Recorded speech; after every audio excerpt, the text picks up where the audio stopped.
안녕하세요. 저는 올해 딱 40살이 되는 여자입니다. 전 지금 나름 사회적으로 성공했어요. 창업을 했는데 돈을 꽤 잘 벌거든요. 정말 독하게 살았기 때문입니다. 정말 힘들었고 지친 날들의 연속이었어요. 실은 저는 스스로를 용납할 수 없습니다.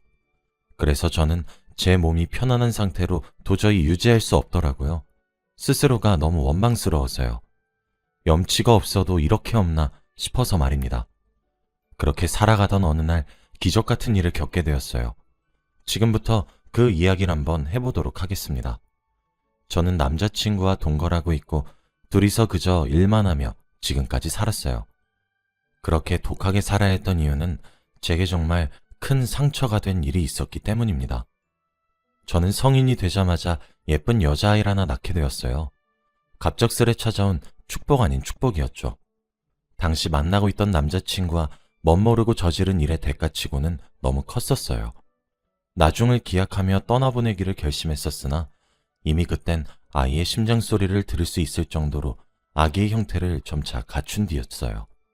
막상 들려오는 커다랗고 건강하게 뛰는 아이의 심장 소리에 미안하다, 울며 낳아서 잘 키우겠노라 다짐했습니다. 다행스럽게 남자친구도 제 의견과 일치하더군요. 어린 나이에 아이를 낳은 것은 아직까지도 시선이 별로 좋지 않잖아요.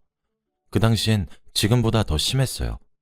갓난아이를 안고 가면 쯧쯧거리며 혀를 차는 소리가 바로 옆에서 들릴 정도였죠. 저와 남자친구는 둘 다 달동네 출신입니다. 아이를 낳아 잘 키우겠다 호언장담을 했었지만 현실과 이상의 거리는 아득하게 멀었으며 우리가 처한 현실은 너무도 냉정했어요. 먼저 저희는 장기투숙으로 여관방을 잡아 그곳에서 살림을 차렸습니다.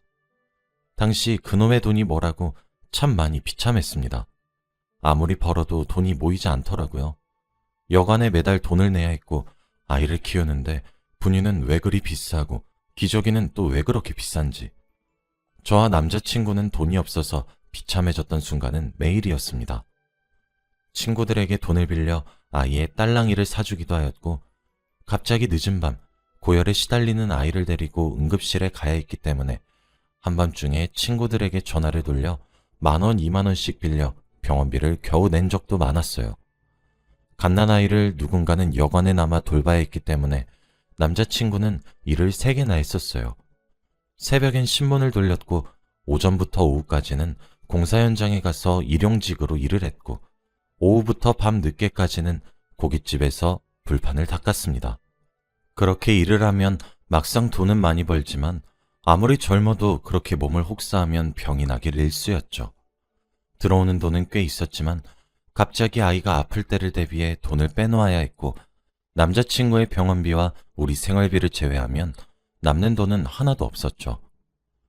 병원비라도 줄여보자 해서 남자친구는 일용직 일이 끝나면 곧장 집으로 와서 저와 교대해서 아이를 돌봤고 저는 그때부터 나가 오후부터 밤늦도록 식당에서 설거지를 했습니다.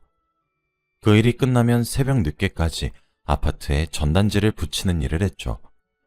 그렇게 방법을 바꿨더니 적어도 저와 남자친구의 병원비는 줄어들어 조금 남더군요. 근데 그래도 돈은 부족했어요.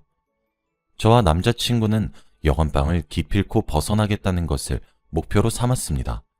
아이가 뒤집기를 하고 기어다니기 시작하고 걸어다니면서도 저희 세 식구는 여관에서 살았어요. 정말 벗어나고 싶었어요. 딸아이를 키우면서 미안했던 적이 얼마나 많았는지 모릅니다. 다른 집 아이들은 예쁜 옷을 입을 때 저희는 남들에게 옷을 얻어 입혔고 다들 이유식이니 뭐니 유기농이니 뭐니 했을 때 우린 그렇게 해줄 돈이 하나도 없어 저희가 먹던 라면을 먹였어요. 아기를 키우면서 좋은 장난감 하나 제대로 못 사줬고 모빌도 문방구에서 재료를 사와 달아줘야 했습니다. 그 와중에도 저희는 여관에서 계속 사니까 주인 아주머니께 정말 자국 안 남게 조심해서 달겠다 하며 빌다시피 허락을 구해야 했죠. 아이를 키우기 위해 돈은 필요했는데 수중에 남는 돈이 없으니 저흰 정말 바쁘게 살았어요. 좋은 곳에 자주 데리고 나가주지도 못했죠. 그러다 저희가 정말 박박 긁어 모은 돈으로 아이를 놀이공원에 데려간 적이 있습니다. 그때 아이는 5살이었어요. 그날은 어린이날이었거든요. 딸은 처음으로 놀이공원이 어떤 곳인지 알게 되었죠. 회전목마도 타고 범벅카도 타고 그렇게 행복한 시간을 보냈어요. 그날이 어린이날이라 유독 놀이공원에 사람이 참 많더군요. 저와 남자친구가 잠시 한눈을 판 사이 그렇게 우린 딸아이를 잃어버렸습니다. 방송을 아무리 하고 미친 듯이 아이를 찾아 헤매도 폐장 시간에나마 끝까지 놀이공원 곳곳을 뒤져도 아이를 찾을 수 없었어요. 아이를 잃어버린 부모들은 가슴에 커다란 돌덩이를 하나 얹고 삽니다. 사는 게 정말 사는 게 아니에요. 처음엔 믿기지 않았고 그 다음 스스로가 원망스러웠고 그 이후론 절망에 빠졌고 왜 하필 그날 아이를 데리고 나갔던 건지 모든 순간을 후회했죠. 제가 아이를 찾을 때 남자친구는 일을 했고 제가 일을 할 때 남자친구는 아이를 찾았어요. 놀이공원을 미친 듯이 헤매고 다녔고 실종신고를 했지만 저희는 결국 찾을 수 없었습니다. 저와 남자친구는 점점 미쳐가기 시작했죠. 딱 반쯤 돌아버릴 것 같았어요. 저보다 남자친구의 마음이 더 단단했고 강했던 것인지 남자친구는 아이를 찾는 것을 멈추고 저를 챙기기 시작했어요. 지금 생각해보면 그것도 참 쉽지 않은 일인데 그렇게 해준 남자친구에게 고맙지만 당시엔 정말 원망스럽더군요. 그렇게 우린 매일 갈등을 겪었습니다. 여전히 형편은 나아지지 않아 싸움도 잦아졌고 아이를 잃어버려 미쳐가고 있었던 저와 남자친구는 매일 언성을 높여가며 싸우기 급급했죠. 저희는 아이부터 생겼기에 혼인신고도 결혼식도 하지 못한 상태였거든요. 남자친구와 저는 헤어졌다 만났다를 반복했습니다. 미쳐 사는 제게 지쳤다가도 저를 챙기러 오기를 반복했죠.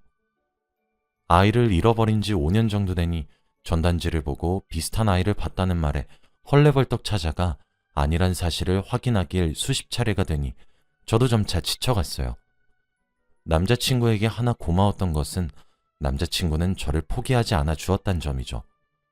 매번 기대에 들떠 남자친구에게 말을 해 같이 방문해서 아니란 말에 주저앉는 저를 옆에서 참 많이도 위로해 주었습니다. 남자친구가 그러더군요. 꼭 찾게 될 거니까 그때 아이를 찾게 되면 그동안 해주지 못한 거 다 해주자고. 그러니까 우리 기반도 닦아보자고. 이제 정신 차리고 돈도 아이를 위해 모아놓고 안정적인 수입도 가져보자고. 그러니까 여기서 주저앉지 말라고 우리 명의로 전셋집도 구해서 아이가 돌아오면 언제든지 모든 걸 해줄 수 있는 환경도 닦아놓고 싶은데 엄마란 사람이 이렇게 쉽게 지치면 되겠냐고 말이에요. 그 말에 기대어 일어섰습니다. 그동안 모은 돈으로 남편은 10평 남짓한 가게를 하나 얻었어요. 남편은 분식집을 오픈했고요. 남편은 저와 나이는 같았지만 저보다 훨씬 어른스러웠습니다. 옆에서 제가 지쳐 쓰러지면 일으켜 세워주고 울면 달래주고 그렇게 꾸역꾸역 저희는 살아갔어요. 점점 줄어드는 연락에 저도 남편도 점점 찾는 건 바라지도 않고 살아있기만 해달라 빌었죠. 그렇게 시간이 흘렀고 그 사이 우리는 여관방도 탈출해 작지만 아담한 집도 마련했고 돈도 꽤 많이 모였어요. 맛집 프로그램에 출연도 해서 매출도 많이 올랐죠. 번화가로 자리를 옮겨 더 큰 곳에서 장사를 할 수 있게 되었습니다. 우울했던 우리 부부는 점차 활기 있게 생활할 수 있게 되었어요. 사람이 많이 지나다니는 곳에서 일을 하게 되다 보니 일손이 모자랄 수밖에 없더라고요. 돈도 넉넉히 벌어들이고 있는 입장이라 알바를 쓰기로 결정했어요. 면접은 제가 담당했죠. 수많은 사람들을 대상으로 면접을 보았습니다. 그중 딱 한 사람이 눈에 띄었어요. 여자아이였습니다. 그 여자아이는 나이에 비해 조숙해 보였어요. 면접을 보다 알게 되었죠. 여자아이는 부모가 없다고 하더라고요. 지금 근근히 벌어먹고 산다고 하였습니다. 한마디로 사정이 참 딱한 아이였어요. 저도 아이가 있었다면 딱 저만한 또래일 텐데 싶기도 했고 아이의 사정이 딱하기도 하고 다른 아이들보다 더 절실해 보여서 열심히 일을 할 것 같아 그 아이와 일을 하기로 했어요. 아이의 이름도 혜원이었는데 여러모로 잃어버린 아이의 생각이 참 많이 나게 하더라고요. 이름도 똑같았거든요. 그래도 저희 가게에서 일을 하면 혜원이는 제 예상처럼 정말 싹싹하게 일을 하기 시작했습니다. 분식집이긴 하지만 서비스업과 비슷한데 혜원이는 항상 생글생글 웃는 낯으로 일을 했어요. 얼굴도 예쁘장해서 주위에 있는 남학교의 수많은 첫사랑의 대상이 되기도 했죠. 혜원이는 참 기특한 아이였어요. 성실하기도 하고 싹싹하기까지 한 직원을 미워할 순 없었죠. 저는 혜원이를 더 잘 챙겨줬어요. 반찬도 몇 번씩이나 해다 주기도 하면서 말이죠. 혜원이는 저를 사장님이라고 하지 않고 엄마 엄마 하며 저를 잘 따랐어요. 그렇게 많이 친해졌죠. 그런데 어느 날이었습니다. 그 일은 눈 깜짝할 새 순식간에 벌어진 일이었어요.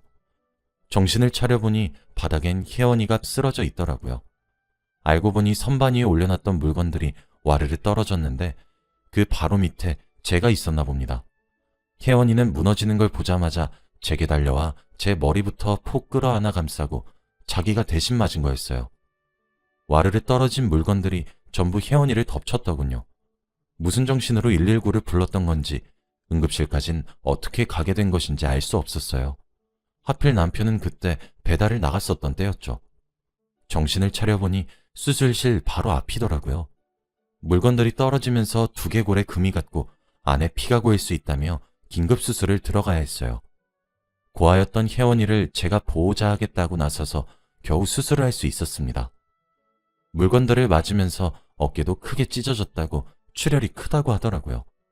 도중에 혈액팩을 들고 뛰어다니는 모습을 보니 정말 가슴이 철렁했습니다. 수술 경과가 괜찮길 간절하게 기도했어요. 그 기도가 통했던 것인지 혜원이의 수술은 매우 성공적이었고 젊고 건강했던 터라 회복의 속도도 빨라졌죠. 소식을 듣고 찾아온 남편도 혜원이에게 고맙다며 눈물을 보였습니다. 그 순간부터 저희에게 혜원이는 더 이상 딱 한 알바생이 아니라 소중한 은인이 되었어요. 원래도 마음의 문이 닫혀 있었던 편은 아니지만 그 이후로 활짝 열렸죠. 저와 남편은 혜원이를 정말 딸처럼 여겼어요.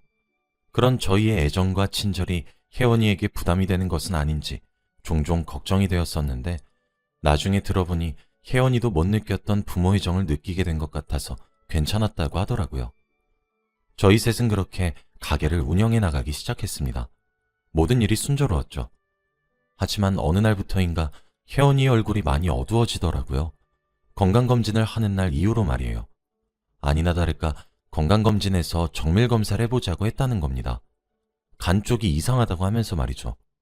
어쩜 불안한 예감은 스쳐 지나가질 않는 것인지 혜원이는 간염에 의한 급성 간 부전이 왔더군요. 우리 부부는 그 소식을 듣고 바로 혜원이를 입원시켰어요. 상황은 날이 가면 갈수록 점점 악화되었죠. 혜원이는 결국 간 이식이 최선의 방법이었습니다. 내사자의 간을 기다리는 것도 순서에 너무 밀려 있어 거의 불가능에 가까웠어요. 정말 안타까웠습니다. 하얗고 말갛게 웃을 줄 알았던 혜원이의 얼굴은 점점 누런빛을 띄어가는 것이 보기 힘들 정도였거든요. 간 이식이 시급하다고 하더군요. 하루는 장사를 마치고 집을 가기 전에 혜원이의 병원에 잠시 들린 적이 있었어요. 혜원이는 안 자고 있더군요. 오늘 왠지 제가 올 것 같은 느낌이 들었다고 하면서요. 그러면서 우린 오랜만에 도란도란 이야기를 했어요. 혜원이가 자신의 과거 이야기를 해주더군요. 처음이었죠. 근데 등골이 오싹하더라고요. 혜원이는 엄마, 내가 내 얘기 해준 적 없죠? 오늘따라 왜 이렇게 기대고 싶어지는 건지 모르겠네. 나 이때까지 진짜 잘 버틴 것 같은데. 아니 내가 아까 악몽을 꿔서 그런가? 나 진짜 이제 얼마 안 남은 것 같고 그런 느낌이 들어서 그런가? 아, 마음이 좀 그래요. 사실 나 부모님이랑 어렸을 때 헤어졌었거든요. 엄마 아빠랑 놀이공원에 갔었는데 그때 잠시 정신 팔렸었단 말이에요. 근데 그 잠깐 사이에 엄마 아빠가 사라지고 없더라고요. 그리고 누군지도 모르는 어른들에 둘러싸여가지고 고아원에 가게 되었어요. 그런데 고아원에 가면 뭐해? 우리나라가 지원을 잘해주는 것도 아니고. 아이들은 모두 성장기라 배가 고프고 우리가 먹을 수 있는 양은 한정적이었어요. 매일 싸워야 했어. 이불 개수도 모자라서 비집고 들어가서 눈을 붙여야 했고 그랬는데 이렇게 죽을 거면 뭐하러 그렇게 열심히 살았는지 모르겠어요. 아, 엄마 만나려고 그랬던 건가? 라고 하면서 툭툭 자신의 얘기를 털어놓는데 여러분들도 느끼셨죠? 혜연이가 들려준 이야기에 위화감을요. 와, 정말 설마 싶더군요. 맞아요. 생각해보니 이상했어요. 제가 잃어버린 딸과 이름도 같았고 나이도 같았죠. 부모가 없었고 태어난 계절도 같았습니다. 그때 혜연이를 찬찬히 뜯어보다 혜연이의 손목에 제 눈길이 멈췄죠. 제가 낳은 딸은 왼쪽 손등 정중앙에 큰 점이 하나 있었거든요. 근데 그 점이 혜연이의 손등에도 있더라고요. 정말 소름이 끼쳤습니다. 빠르게 뛰어오는 심장 박동을 애써 무시하려고 노력했어요. 일단 몸조리 잘하고 나쁜 생각은 하지 말라며 혜원이의 칫솔을 들고 병실을 빠져나왔습니다. 그 길로 남편에게 찾아갔고 오늘 제가 알게 된 모든 일들을 설명하기 시작했어요. 제가 설명을 이어서 하면 할수록 남편의 표정은 굳어졌어요. 이야기가 끝났지만 남편은 한참 동안이나 말이 없었습니다. 이내 남편은 제게 유전자 검사를 한번 해보자는데 너무 기대하지 말자고 말을 하더라고요. 그렇게 우린 칫솔을 이용해 유전자 검사를 의뢰했어요. 결과는 놀랍게도 혜원이는 정말로 저희가 잃어버렸던 딸이었습니다. 결과를 종이로 받는 것은 시일이 조금 더 걸렸지만 유선으로 먼저 연락이 오더군요. 저흰 병원으로 미친 사람처럼 찾아갔어요. 그때부턴 일사천리였습니다. 혜원이에게 모든 것을 말하고 혜원이의 호적도 옮겼고 우리 부부는 적합성 검사를 실시했습니다. 그 중에서 재간이 적합하다고 결과가 나오더군요. 혜원이는 빠르게 변화하는 상황에 많이 불안해했지만 저희 부부는 일단 딸을 살려야 했기에 모든 것을 나중으로 미루고 간이식 수술 날짜를 잡았고 그 결과 수술은 성공적이었죠. 지금은 저도 혜원이도 건강을 되찾았어요. 우린 기적적으로 10여 년 넘게 흘러 만날 수 있었습니다. 혜원이는 저희에게 진실을 듣고 난 후 얼마나 울었는지 몰라요. 저희 세 가족은 그날 정말 눈물로 한강을 만들었습니다. 글을 적으면서 다시 느끼지만 피는 물보다 진하다는 말이 정말 맞는 말 같아요. 저희 세 가족이 그런 엄청난 우연과 우연을 통해 다시 이어질 수 있을지 몰랐으니까요. 정말 믿지도 않는 신에게 얼마나 감사 인사를 드렸는지 모릅니다. 저와 남편 그리고 딸인 혜원이랑 다음 주에 함께 웨딩 사진을 찍기로 했어요. 저와 남편은 사는 것이 더 바빠 결혼 사진도 찍지 못했고 식도 제대로 올리지 않고 혼인신고만 하고 살고 있었거든요. 이젠 저희 세 가족이 만났으니 딸과 함께 드레스와 턱시도를 입고 웨딩 사진을 찍으려고 해요. 또 혜원이는 꿈이 하나 있더라고요. 미용사가 되는 것이라고 하길래 그동안 혜원이를 위해 모아놓은 돈을 이용해 늦었지만 혜원이가 꿈을 펼칠 수 있도록 도와주려고 합니다. 제 이야기를 들어주셔서 감사합니다. 여러분들도 무슨 일이든 끝까지 포기하지 않으셨으면 좋겠어요. 혹시 아나요? 저처럼 정말 커다란 우연들이 겹쳐 정말 인연을 찾을 수 있을지를요. 다들 원하시는 바 이루시길 바라고 항상 행복하세요. 감사합니다.